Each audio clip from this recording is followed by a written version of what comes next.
The Kyoto action genre is one I've been slowly getting into after playing DMC5 a little bit late last April of last year, and I've been wanting to get into other games in the genre, and then, of course, this video is going to be about Bayonetta 1.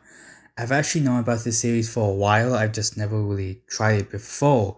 I first thought about it when Bayonetta 2 got on Wii U, and as I said, I'd never gotten into it since at the time, I didn't really think I would like this genre of games. But thankfully, after playing DMC, I can safely say that this game is really enjoyable and I really do like a lot of aspects about it. And I would just cut straight to the chase and just get into the video and talk about what I like and dislike about the game. The first thing I want to go over definitely has to be the gameplay, and frankly, it's the best of all. Of course, going into it, I kind of expected it, but frankly, it does live up to what I was hoping it would be like. Doing the combos is really fun, and each weapon that's in the game really does spice things up. Each one has special properties, like the sword being able to hit slightly farther while the dual knuckles are a bit slower, but they hit harder. Along with the combos being really varied, and I feel like it really is satisfying to pull them off. There's also a fact that there are 2 attack buttons, which I haven't really seen in DMC games because those are really the only other Kyoto action games I've really played. And I feel like those add in a lot more variety because there's a punch and a kick button, and you have to do those in conjunction with mixing up the inputs so give you different combos, and frankly, I just found that really cool. Something else that's really cool or really good about this is that it's really challenging in boss fights and normal encounters. Everything is pretty fast paced. I would say it's one of the harder games I've played, but I still find that it's really fun to read the enemy's movements and figure out what their attacks are, and I find that that's probably one of the best parts of the game to me. Then there are the Kyotos, and frankly, I think almost all of them are pretty good. They all have really fun interactions with each other, and the voice acting and the writing is just really funny to me. It never takes itself too seriously, but can also have some really nice Kyoto moments once in a while, and it can be somewhat serious when it wants to, when it actually gets to the plot, but nonetheless, I still do think that this is actually just a really fun game just to see the dialogue and just other parts to it. I also did enjoy the environmental stuff, like picking up weapons and just using different parts of the environment to your advantage. And again, I think the weapon pickups actually really did surprise me because from what I played before in other DMC games, this didn't really happen. And, this actually can provide you with different experiences in the fights, which I also really did like. You can have stuff like range weapons, two-handed swords, and different staffs.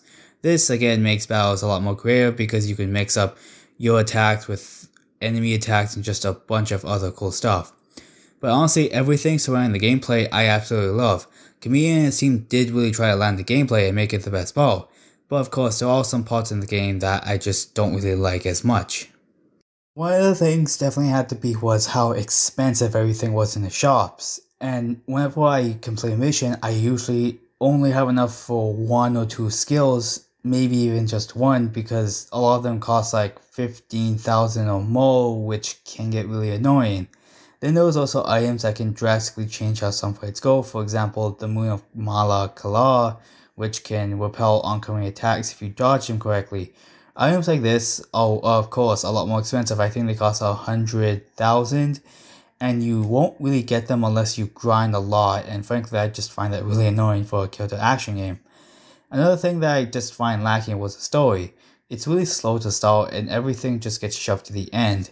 I still do think gameplay is the most important part, but with the story you can really notice it, and I just find that again to be one of the worst parts.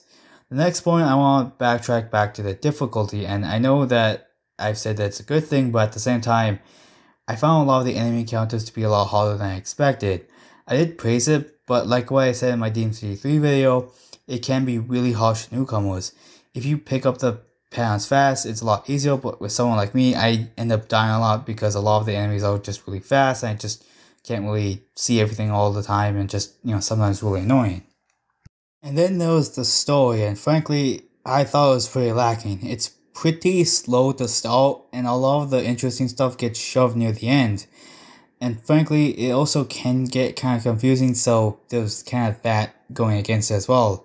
I still do think that the gameplay is the most important part, but the story here isn't as well paced as I expected, and frankly it's not the worst part, but it is noticeable. And frankly, Despite the story and difficulty, I still have a lot of fun playing this game.